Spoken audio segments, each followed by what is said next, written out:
नमस्कार, जनमत मराठी बातमीपत्रात आपलं स्वागत। सुरुवातीला पाहूया ठळक घडामोडी।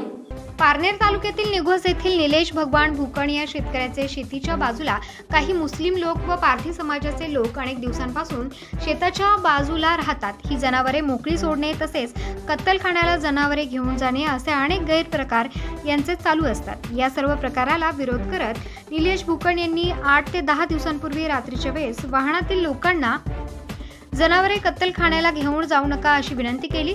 मुक्या जनावरांची हत्या करणे गैर आहे असे समजावून सांगितले, परंतु पूर्व वैमनस्यातून 5 ते 6 आरोपींनी भुकण यांच्या जनावरे बांधत असलेल्या गोठ्याला व ते झोपत असलेल्या घराला आग लावून आरोपी फरार झाले। यामध्ये मुके जनावरे पूर्णपणे भाजली असून भुकण थोडक्यात बचावले असून सदर आरोपींवरती विविध कलमांअंतर्गत पारनेर पोलीस स्टेशन येथे गुन्हा दाखल करण्यात आला आहे। नमस्कार, मी निलेश भगवान भुकण निघोज।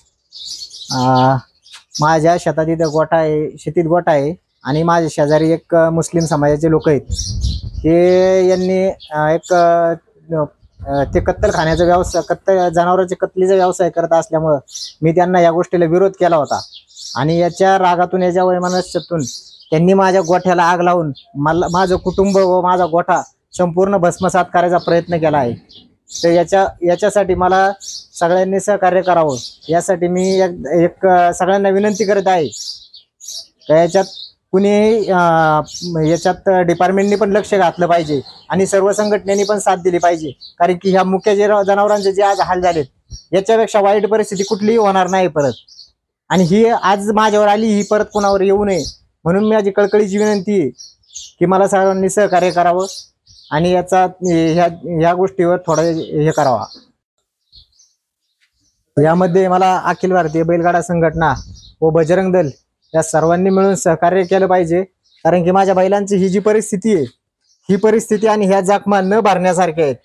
या बैलाचं आज सुंदर रूप हे सगळं आज गेलेलं आहे। ही लाख मोलाच्या बैलांची जर अशी माती होत असेल तर ते पाहू शकत नाही आम्ही, म्हणून मला एक प्रशासनाने आणि एक सर्वांनी सहकार्य करावं यासाठी संघटना आणि बाकी लोकांनी पण गावकऱ्यांनी या अतिक्रमणात राहत असणाऱ्या लोकांना उठवण्यासाठी सहकार्य केलं पाहिजे आणि त्यांच्यावर कायदेशीर कारवाई झाली पाहिजे।